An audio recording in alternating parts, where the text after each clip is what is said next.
Welcome back to the Bulletin Desk, bringing you the latest news from around the world. In March 2025, Canada stunned the world by slapping $22 billion in retaliatory tariffs on American goods, the boldest trade action in its history.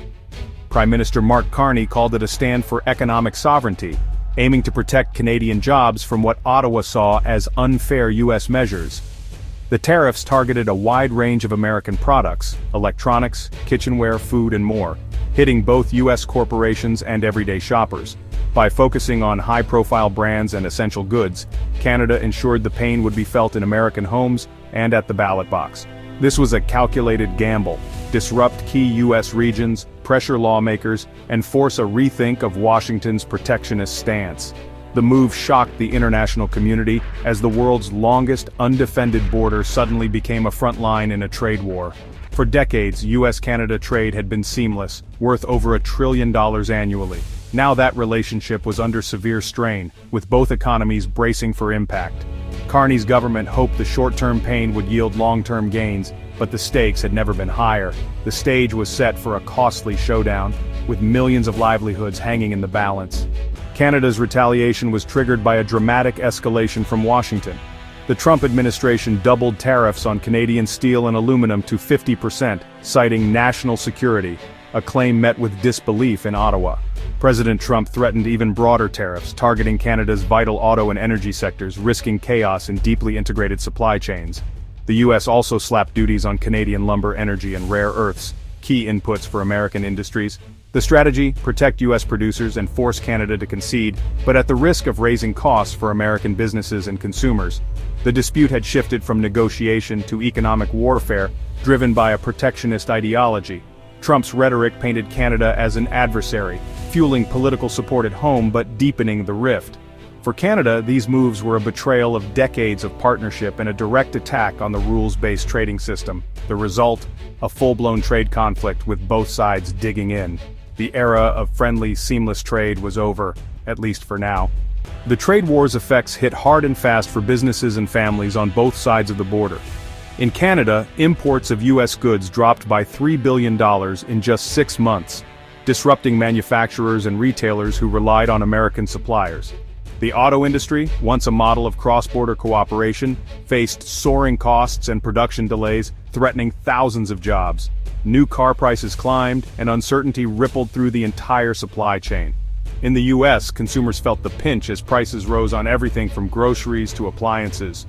One analysis pegged the increase at 1.7%, costing the average household over $2,000 a year.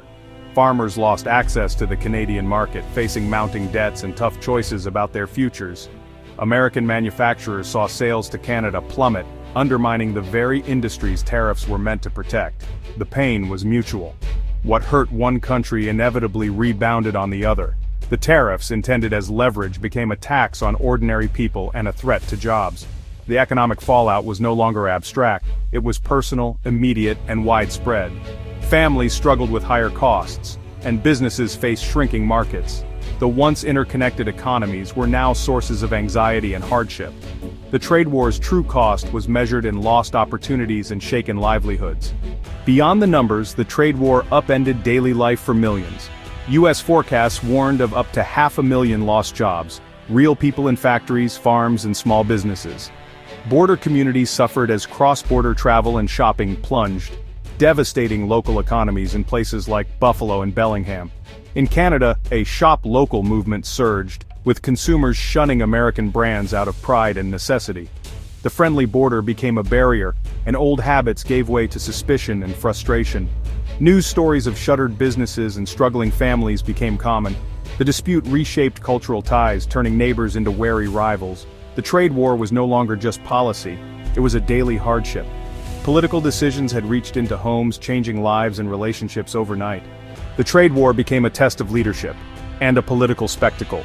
President Trump's fiery rhetoric rallied his base but alienated Canadians, deepening resentment and anger. Prime Minister Carney's calm resolve united Canadians, framing the conflict as a defense of national interests. Support for Carney's tough stance grew, even as economic pain set in.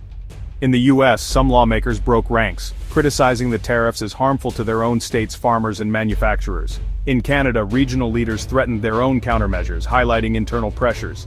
The media turned the dispute into daily drama, with every move scrutinized. The leaders became symbols of national pride or stubbornness, depending on the audience. The real complexities of trade were often lost in the noise, as the conflict became a battle of wills. By September 2025, the economic pain forced a shift. Canada rolled back most tariffs on U.S. consumer goods, restoring 85% of affected trade and signaling a willingness to compromise. But key tariffs on steel, aluminum, and vehicles remained, a strategic olive branch, not a surrender. Ottawa hoped Washington would reciprocate, but the U.S. kept its tariffs in place, leaving the core dispute unresolved. Relief was partial. Businesses and shoppers benefited, but major industries stayed in limbo. The fragile peace was incomplete and uncertainty lingered. The scars of the trade war ran deep, eroding trust between two close allies. Most trade resumed, but the partnership was fundamentally changed. Some tariffs now await a Supreme Court review, with the final outcome still uncertain.